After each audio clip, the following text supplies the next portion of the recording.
And I also have a message tonight for the incredible people of Greenland.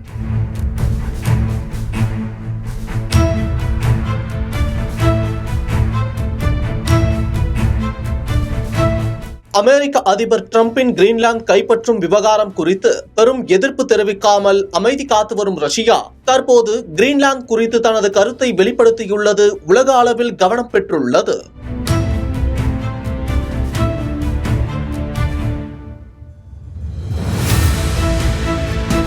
தன்னாட்சி நாடான Greenland Denmark கட்டுப்பாட்டில் இருந்து வரும் நிலையில் அதனை அமெரிக்கா கைப்பற்ற பல்வேறு முயற்சிகளை மேற்கொண்டு வருகிறது. குறிப்பாக சுலபமாகவோ அல்லது கடினமாகவோ அதனை அமெரிக்கா மேற்கொள்ளும் என்று ட்ரம்ப் திட்டவட்டமாக தெரிவித்திருந்தார். இது குறித்து ரஷ்யா ஆரம்பத்தில் தனது எதிர்ப்பை பலமாக இல்லாமல் பட்டும் படாமலும் எதிர்ப்பை தெரிவித்திருந்தது.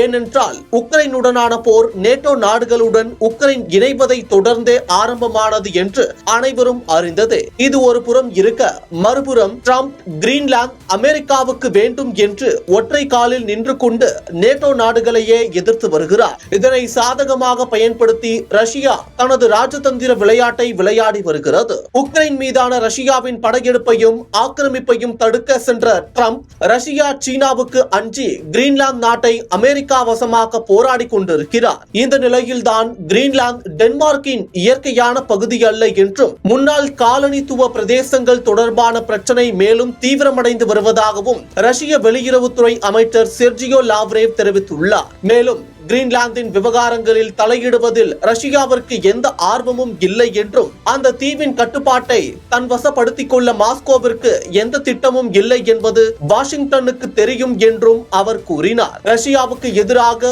உக்ரைனை தன் வசமாக்க திட்டமிட்ட நேட்டோ நாடுகளை அதன் உறுப்பு நாடாக இருக்கும் அமெரிக்காவை எதிர்த்து வரிகளை விதித்தது ரஷ்யாவுக்கு பெரும் மகிழ்ச்சியை ஏற்படுத்தி இருக்கும். தற்போது ஐரோப்பா நாடுகளுக்கும் அமெரிக்காவுக்கும் இடையே இருக்கும் புகைச்சலை மேலும் கிளப்புவது போல அமைந்துள்ளது ரஷ்ய வெளியுறவுத்துறை அமைச்சர் செர்ஜி லாவ்ரேவின் இந்த கருத்து. அதாவது கிரீன்லாந்து டென்மார்க்கின் இயற்கையான பகுதி அல்ல என்று சொல்வதன் மூலம் அமெரிக்காவுக்கு ஆதரவான நிலைப்பாட்டையும் நேட்டோ நாடுகளுக்கு எதிரான நிலைப்பாட்டில் ரஷ்யா உறுதியாக இருப்பதையும் இது காட்டுகிறது.